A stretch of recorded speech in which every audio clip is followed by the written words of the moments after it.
lobby. Let's all go to the lobby. Lobby. Let's all go to the lobby to get ourselves a treat. Hello, horror hounds, and welcome to Now Slaying, an It Slays podcast production where we break down the latest and greatest in the world of horror. I'm your not-so-humble host, Colton. I'm Rowan. And today on the show, we're going to be reviewing Renfield, which was released April 14th, 2023, exclusively in theaters. But before we get to our review discussion, Rowan, I know we're all fans of Renfield from 1931's Dracula. I remember us talking about it on the show quite extensively, so it seems a little silly to ask about if you're a fan of him or not. But I can't remember if you're a big Bram Stoker guy. I don't know if you're just a rabid Nic Cage fan, or maybe you're just, simply a big fan of the Lego Batman movie. So whatever it is, I want to know, were you looking forward to Renfield? I hit two of the three of those. Maybe even the three of the three, because I actually did enjoy Lego Batman quite a bit. Mm-hmm. But obviously, I think we've said it before on the podcast, big Nic Cage fan here. I mean, who can't appreciate the zaniness of Nic Cage? And as for Bram Stoker's Dracula, I feel like I got to revisit that one. I remember liking it. It's been a long time since I've watched it. From what I remember of it, I enjoyed it. And like you said, big Dracula fan. How about yourself? Yeah, maybe as people might remember, I wouldn't call myself like the biggest Nic Cage fan. I think he has good performances, but more so in recent years, a lot of what he's done hasn't really appealed to me too much. But I was cautiously optimistic to this one. Like the trailers I would see before loads of movies here with over the last few months, and it seemed fun enough that it kind of got me a little bit excited about it. And I was also a fan of the Lego Batman movie. I actually thought that was a very good movie. I haven't seen like the Tomorrow War, which I think was the other thing this guy directed. Yeah, I never saw that. But yeah, I mean, from what I saw, I was cautiously optimistic, looking forward to it. And Nicholas Hoult also had a couple of roles that I actually thought he was pretty good in. So I was like, let's see what he has to, do as this, Gerard Way looking ripoff, essentially. So yeah, I was cautiously optimistic. But I guess before we get too, further into it, I want to ask you some questions. We'll just kick it on over to the trailer. I am Dracula. Renfield, you will make a very good assistant. I work for Dracula. What? You're like the guy that gets the villain's Postmates. Let's see. I do other stuff too. Like what? Wash his cape? No, that's dry clean only. I attend to his needs, especially during daylight hours. Buster, you okay? No. Renfield. Is it yummy? Yes. Rated R, April 14th. What you just heard is from Renfield, directed by Chris McKay and written by Ryan Ridley, and the story is as follows. After centuries of servitude and tending to his master's every need, Renfield is ready to see if there's a life outside of his boss's shadow. But when the Prince of Darkness catches wind of Renfield's plan, he soon learns that it's not so easy to put an end to this toxic relationship. Now, here on Now Slaying, we like to keep things relatively spoiler-free up front before getting into the more in-depth, spoiler-filled discussion. So, Rowan, what are your spoiler-free thoughts on Renfield? So I feel like I went into this and I kind of got exactly what was advertised. And I don't know if you got much more than that. I came in, I kind of, from the trailer, I kind of thought, oh, this is, I don't know, some weird mix of like John Wick action with, this hint of Dracula and horror in it. Mm-hmm. And, as I said, that's kind of what you get from this. It's pretty on par with, I feel kind of... I don't know how rude this is to, some stuff, but for like an action movie, I just feel like other than John Wick, this is kind of like the mediocrity that we're used to for action films. I don't know if that's showing my hand too early here, but yeah, like I thought you're going into this, there's no surprises, there's not even really any horror. I'm really confused at the tone of this film. I'm not really sure like who it's aimed at, who it's for, because I don't think there's enough action set pieces for this to kind of please an action fan, especially like when we just got John Wick 4. Like, Yeah. I feel like now our appetites for an action film are a little more elevated. Oh yeah, no one's going to see this over John Wick Chapter 4 if they care about action, that's for sure. Yeah, and then on the other hand, there's no horror in it. Like there's nothing that's like even something as basic as like a simple jump scare, or even like really visceral gore or anything. Like, this is really just we're keeping it 14 so the teenagers have something to go to on a date type movie. And yeah, I was just like really confused at the tone overall. It's shifting back and forth. You could tell when they were trying to invoke some sort of call to horror. Obviously, lots of references to like the Dracula mythos, whether that's like the book or the movies, and most of this is references to the original Dracula movie. But it's like even the references didn't really work. Or the, you know, and I'll get into that in the spoiler free, but I found a lot of the references, they just kind of fucked it up. They dropped the ball on them. And Gotcha. yeah, like I was really confused about it. What were your like initial thoughts with this? Spoiler free, of course. Yeah, the one thing I'll push back a little bit on is just the gore, I guess. There is a lot of gore and blood in this movie. It's not really a lot of it's practical. Like, there's a couple of practical effects in there, but a lot of it is just CGI, blood spurts, and, I don't know, some fake organs hanging out or something. Like, technically it is gore, and, you know, people are losing their limbs and they're flying off and whatnot. It's just... It's terrible. Not effective. Yeah, it's not effective gore for a horror movie. It's very much, like, silly, and a lot of it is even... you know, stuff you'd see on like a straight DVD or, you know, like just something you'd be like, okay, yeah, this was made for $10 and it's just silly looking, essentially. But yeah, outside of that, I thought just overall, this was pretty underwhelming to me. I thought the editing was really bad. So much so that there was like so many times the action was cut that you didn't see any impact or any choreography, or, you know, there was loads of times where they'd cut like almost like mid shot and like almost freeze frame and rewind a little bit. Like, it was very obnoxious editing that I think they were trying to create something out of nothing a lot of the time. And it just really bumped for me. There was like a bunch of set design I didn't like specifically there's a gang in the movie that has like an HQ, and they keep showing like the establishing shot of where it is, and it's literally looks like a Supreme Court with like golden painted, you know, pillars and all that sort of shit, and like the internals of the space just make absolutely no sense. So it just didn't seem like there was a lot of attention paid to that to me. There's a subplot that involves Awkwafina that winds up taking up a lot of screen time that I thought was incredibly bland and unnecessary. I was literally like, nobody is coming to this movie called Renfield looking for what Officer Rebecca Quincy is up to.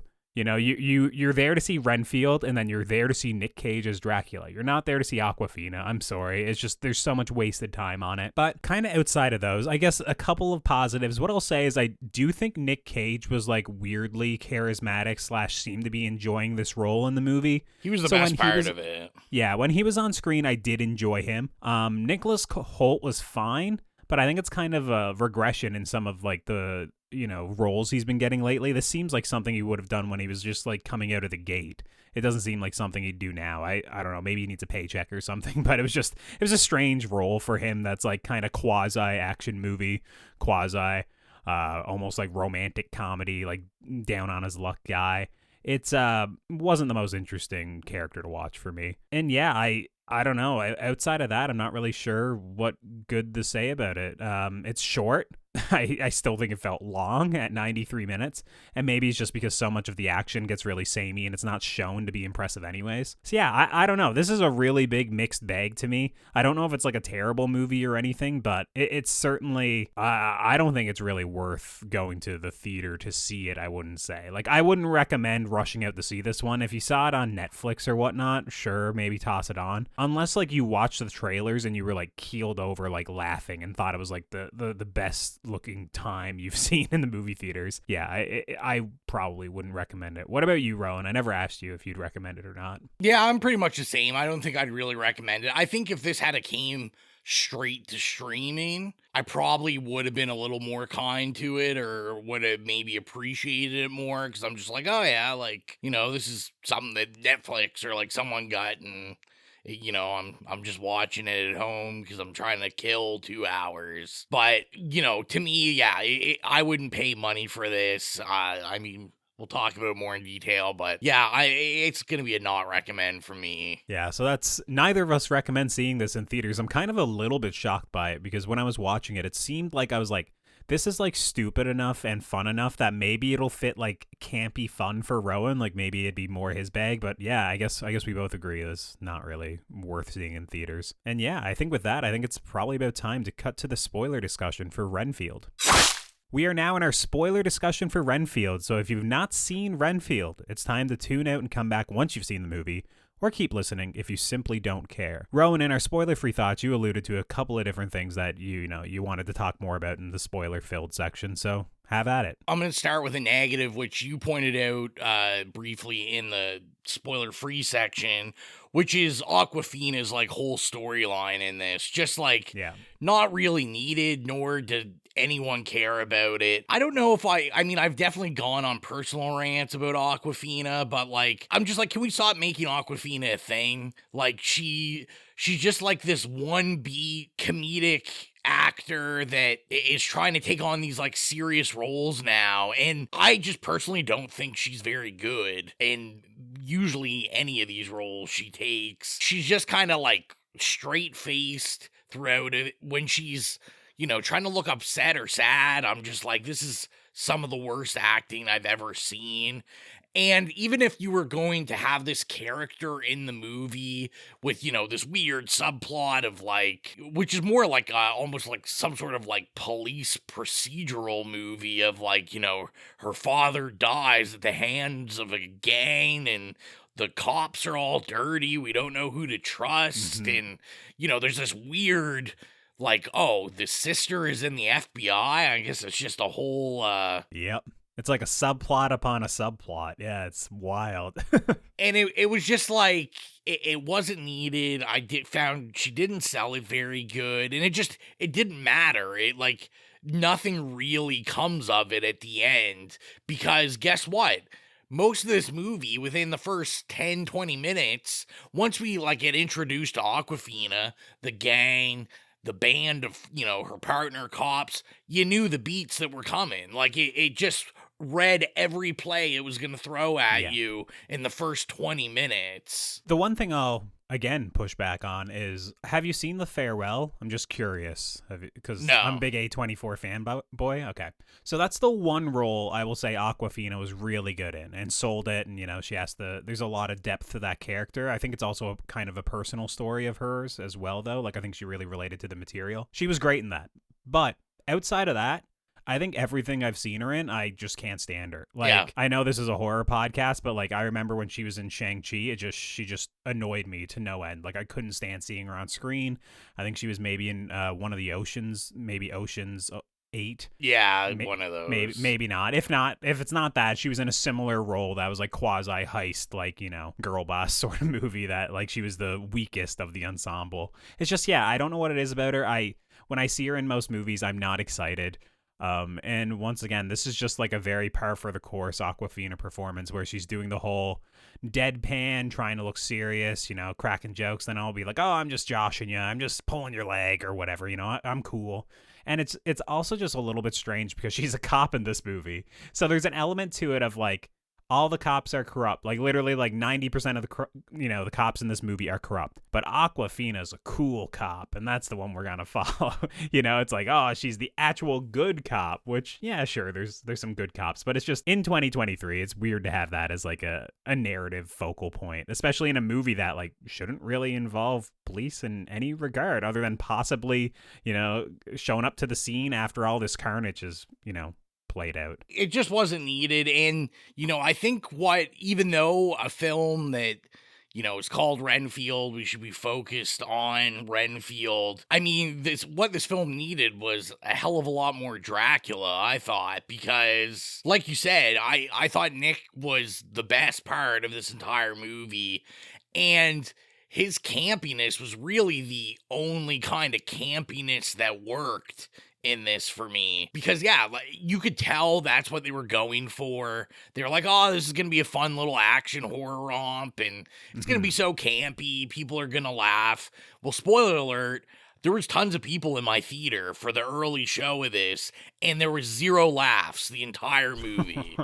Oh, that's brutal. There was like only 3 or 4 people in my theater, which we're doing like, we saw 2 movies this evening, but The Pope's Exorcist, weirdly enough, was way more packed than Renfield in my theater. But Renfield, yeah, there's 3 or 4 of us, and I don't know, similar to yourself, there was like 3 or 4 jokes. That one guy that you can just tell like he was there for the blood and gore. It was like, a curb stomp happens and he goes, oh, or, there was that one, shot that's almost like a Mortal Kombat thing where Renfield kicks the mafia guy, the leader of the Lobos, and it does the X-ray, and you see all of his bones breaking and his, organs combusting internally.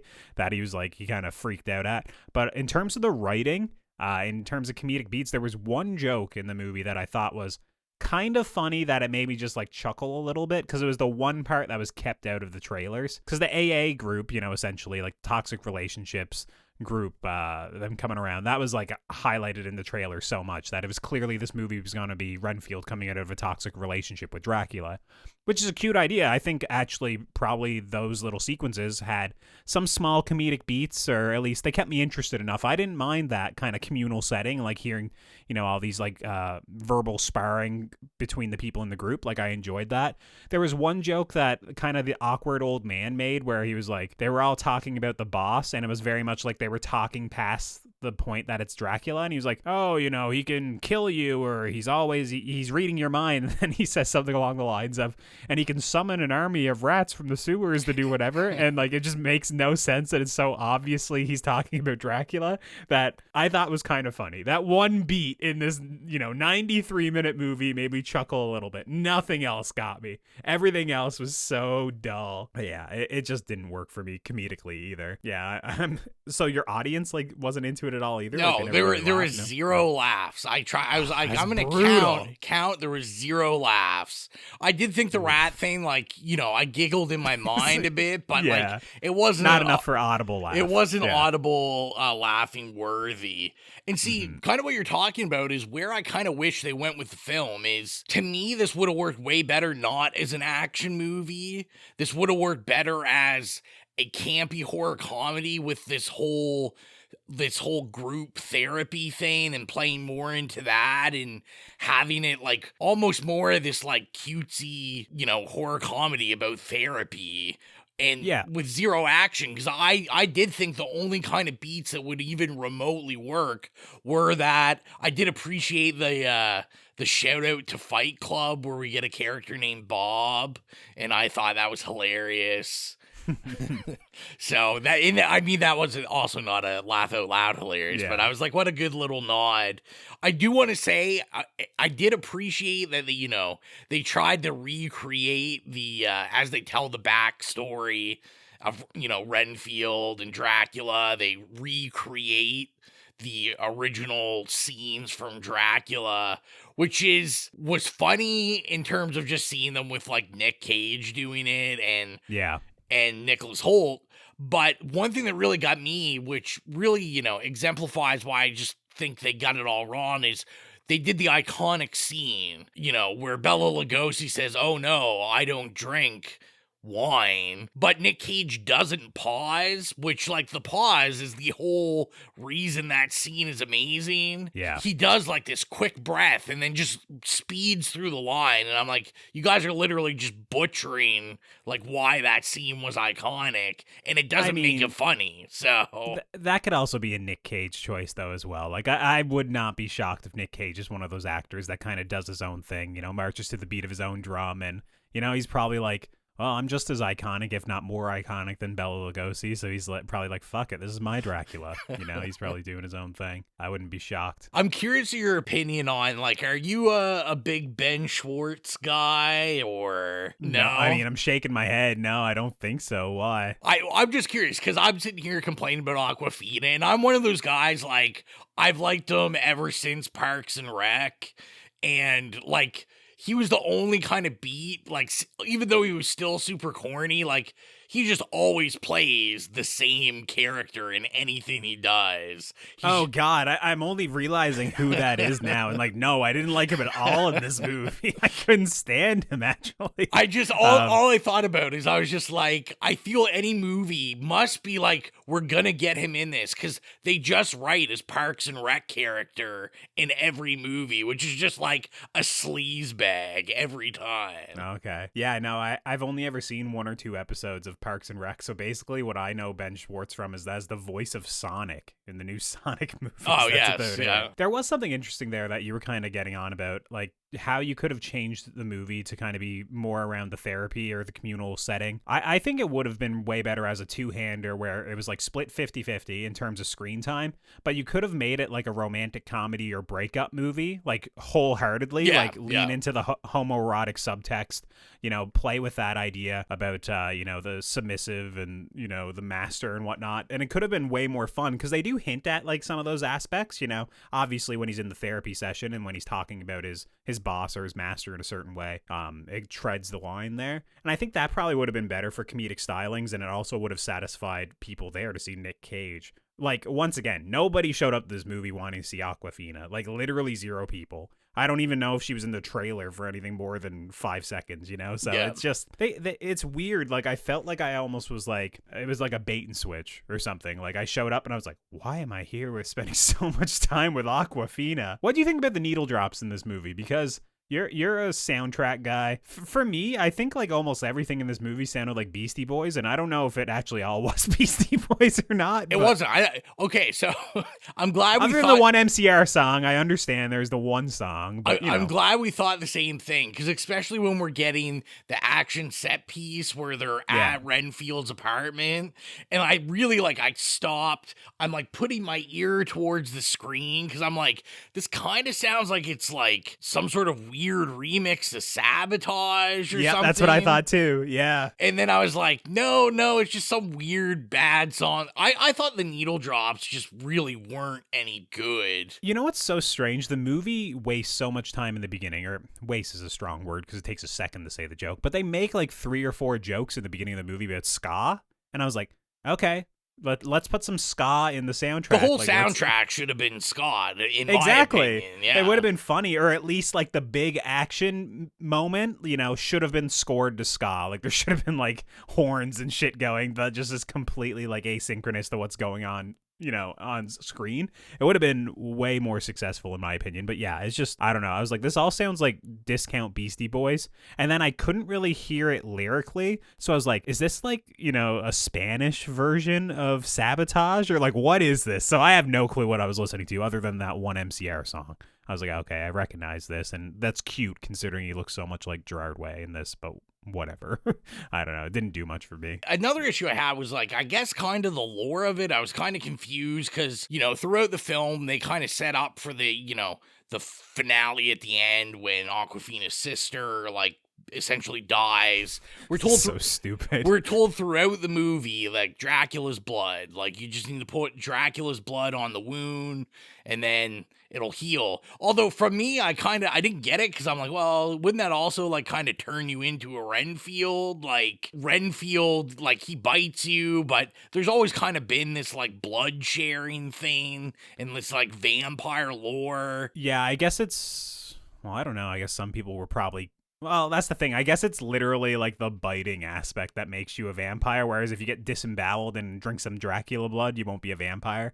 I don't know. It could be that. It could just be literally they don't care and they never thought about it deeply enough. But it is a pretty goofy detail that the sister is just kind of put in detail, dies off, or danger, it dies off screen. And then it's just like, oh, she's back again. She drank some Dracula blood. And I mean, they do that for the whole therapy group as well. But with that one, I honestly didn't care because I was like, whatever, bring all these people back. It was a fun beat. I don't care about that. But the fact that you were supposed to be, even slightly emotionally involved with Awkwafina and her sister is just like, yeah, there should have been probably a little bit more payoff or a little bit more explanation here. You know, it was very clunkily done. Now, I'm curious, how did you feel about, so, you know, when Renfield, you know, finally does the split and he kind of goes to live a normal life. He goes to Macy's. There's a good Macy's plug in Yeah, this. there's a good Macy's joke. Yeah, that was all right. And you know, he gets on his suburbanite clothes and is living in like a pastel apartment and all that. I was like curious if that worked for you. I thought it was okay. Like, obviously, it was a little bit much. It felt like we walked into like a Tim Burton movie for a little bit in terms of the set design and whatnot. I thought it was a cute beat. Doesn't really fit with the movie we were watching.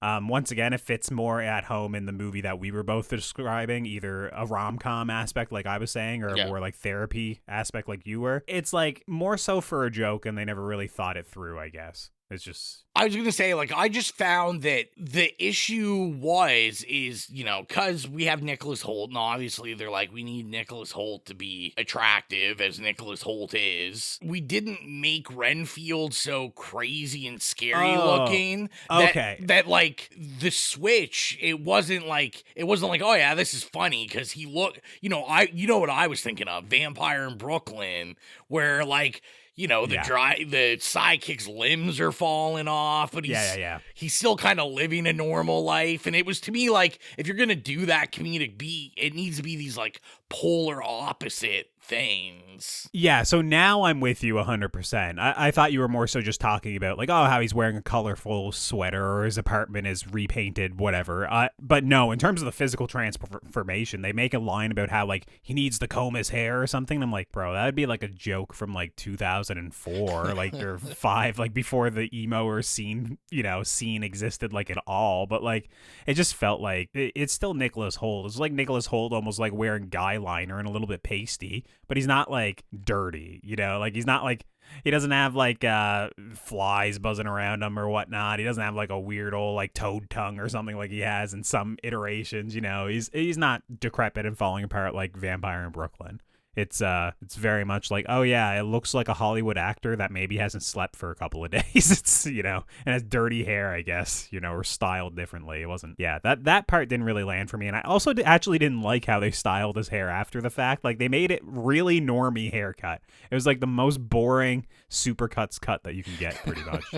Yeah, and, you know, for a guy that we all know that I hate CGI birds, I may hate CGI bugs more now. I think this film's done it.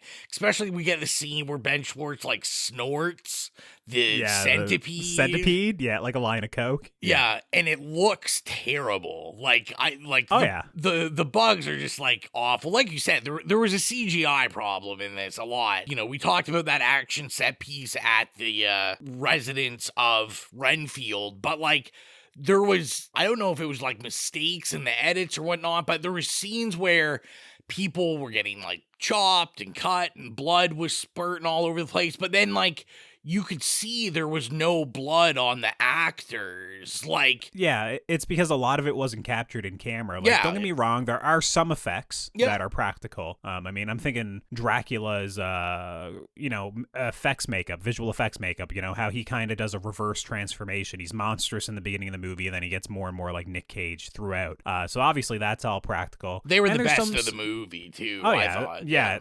Oh, yeah, for sure. And then there's some things like there was like the arms getting cut off. Like, obviously they were practical arms, even though it looked like wads of bubble gum on the end of where they were cut off, you know.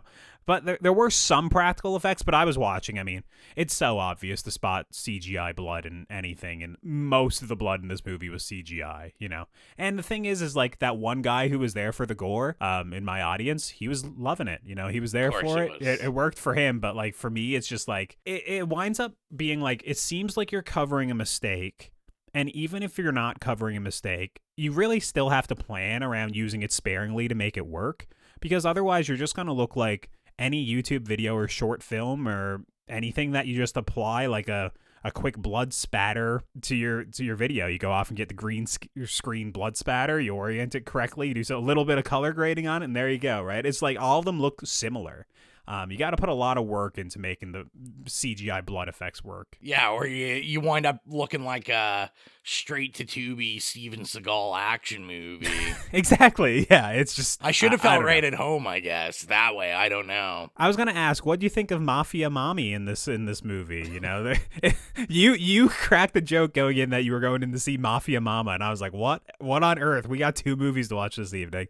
There was a character in this that I was like, I think this might be Mafia Mama, to tell you the truth. Like, Ben Schwartz's mother in this movie is so horrendous. It's so bad. It's really bad, and kind of what the movie sets up, it yet again just doesn't pay off. Because I was like, okay, like, we're going to do some union here of Dracula, and then kind of like Dracula's found his Mina, they're going to hook up, and he's going with a MILF this time, yeah. Except this one's actually evil and all this kind of stuff. But then it's just like, no, we're just going to it's just whatever. Like, the mom's there to advance this weird gang story, but she actually never really advances the story. It was just, like Awkwafina. It's just like another character that it was like, you probably didn't need this character at all. You probably could have I would have rather just had Ben Schwartz is like the leader of this gang, and he's ridiculous and sloppy and not as tough as his men or something. Yeah. Instead of this weird like mummy issue thing. Mm-hmm. Completely agree. Yeah. Obviously, if you're listening this far, you've probably seen this movie, and I need to ask the question that all our listeners are gonna want me to ask you, which is, Colton, do you think you could pull off that gorgeous red velour suit Nicholas Cage wears in this? I don't know. I naturally look red all the time. Like, I'm sitting here in my room and I just always look like I'm sweating just wherever I am. So I usually avoid red. So I'm going to say probably not in this case. Yeah, what about yourself? You look good in red? I like to think I do. I probably don't. I definitely wouldn't look good in that suit. But that suit, to me, that was the highlight of the whole movie. I was like, this is what I came for. Was just like, there was a lot of great, like, bedazzled, bejeweled, like, shirts and tuxes that Dracula was wearing, and I was just like, this is what we came for. Nicolas Cage in ridiculous outfits, doing this crazy, ridiculous Dracula, like, not even an impression, because like you said, I think he thinks he is more important than Bela Lugosi. 100%. And it seemed like most of the time he was struggling with speaking with the teeth in his mouth, which is weird, which I think kind of like informed his performance a little bit, of like trying to speak clearly, but also basically leaning into like, I have a little bit of a lisp or something going on, so I'm going to try and throw an accent on it. It was very strange. I was distracted by the way his teeth looked in this movie and how much they were like kind of clashing with his ability to like speak and say dialogue. Specifically in the beginning, like the first probably 2 times you visit him where he's a little bit more monstrous, I could barely make out like half of what he was saying. It was just like so garbled and gross that it's like, you probably get Nic Cage to do these lines once or twice for a camera setup or 2, but other than that, you're not getting him to do these lines 10 or 15 times. He's going to storm off and complain about the fucking teeth in his mouth before he gives you a clear voice, clear dialogue. But yeah, with that, Rowan, you got much else to say about this movie? Are you ready to score this? Yeah, no, I'm ready to score it. So if you're new to the podcast, our review rubric is nay, okay, yay, or slay. So Rowan, what would you give Renfield? I think I'm going to give it a really, really light okay. I feel I can't give it an A because it doesn't like totally look like shit. I mean, maybe I've been doing too many stream screams that I'm like, maybe, yeah. It could be worse. But this is the kind of okay, like I said in the recommendation, that I don't really suggest this to anyone. It just exists. I feel like, this is going to go in the list of Nicolas Cage performances, just, this later end of his career where he's just kind of doing wild shit, just throwing shit at the wall, seeing what will stick. And I don't think it's an overall memorable performance from him, even though he's probably the best performance in this. And I just think at the end of the day, I think this is just going to end up rotting on some streamer somewhere. 100%. Yeah, and people are going to watch it. I'm going to say that, and then this will be, the top stream thing on Netflix when it comes out or something. I mean, I feel like every major movie ends up being the top stream thing on Netflix when it comes out, but I'll be shocked if this does well in theaters. If this, who knows? I mean, anything's possible, I guess. We're recording this on a Thursday night, but I mean, I'd be shocked. Yeah, like I said, the tone was inconsistent. I think because they didn't stick to some sort of specific tone for a specific audience, I just think all the different audiences that are going to go into this just are going to also be confused and not really know what to think about it. So yeah, it's going to be like a super, super, super light okay for me. What about you, Colton? What would you rate it? Yeah, I mean, this is one of those ones that if you follow me on Letterboxd, I'd probably wind up giving it like a 2.5 out of 5. But I think with this one, I am going to lean the other way. Like Unheard, I think I gave a 2.5 out of 5 and was slightly enough to say, it's okay. This one, I think I'm going to go, it's a high nay. It's a strong nay. Like, it's very close to an okay, but not for me. It's just most of what we discussed with this movie, I don't enjoy, or I don't even have a strong, reaction to. I think Nic Cage is competent to a degree. I think some of the action scenes are competent in terms of there is action on display and there's some sort of choreography. But I think the editing completely ruins it. I don't think you can see most of what's happening. I think all the needle drops are pretty bad. The humor doesn't work for me. I was confused by the inclusion of this Awkwafina subplot. All in all, it's just kind of a big miss for me, which is crazy because I thought this would just be baseline enjoyable at least. I didn't feel like I'd have to suffer through this at all, but this felt long to me at 93 minutes, which is crazy. And this was the first movie we watched this evening, so it's not even like it doesn't have the baggage of sitting through another movie to get to this one. So yeah, it's gonna be a nay from me. I don't hate it. Like I said, there's some competent aspects, but I don't recommend it. And yeah, it's just, this is something I'll never watch again. I'm good. I'm good. And if you made it this far in the show and you're not following us on our socials already, you can find us at It Slays Podcast on Instagram, Facebook, Twitter, / or Letterboxd. Wherever there's a social media, we're probably there at It Slays Podcast. And we really appreciate it if you gave us a follow or like or whatever it is on what platform it is. And if you want to help support, please, sir, please. And if you want to help us support the show financially, like our horror hounds Holly, Nicholas, Patrick, Mark, Steven, Joy, and Carvey, gain access to the Patreon exclusive show Stream Screams and get episodes of the main show 48 hours early, be sure to head on over to patreon.com/itslayspodcast and choose whatever tier works best for you. Now, Rowan, go ahead and plug the playlist. I don't think anything from this is going to make it, or at least I hope not. I don't think so. So if you're into spooky music for movies we review or iconic horror movies or just horror movies you love, go to the It Slays Podcast Horrific playlist on Spotify. If you have any trouble finding it, go to any of the social media mentioned, go to the Linktree link in the profile, and that'll take you right there. And yeah, get your spooky music on. And we upload it pretty regularly, so there'll always be something there to jam out to. And yeah, next time on the show, if you're listening to this is basically as soon as we upload it, we're going to be posting our review of The Pope's Exorcist within another day or two, and we're just about to record that now. So yeah, next time on the show, we're covering The Pope's Exorcist. And with that, I think that about wraps things up for this episode. So until next time, I'm Colton. I'm Rowan. And as long as you keep listening, we'll keep slaying.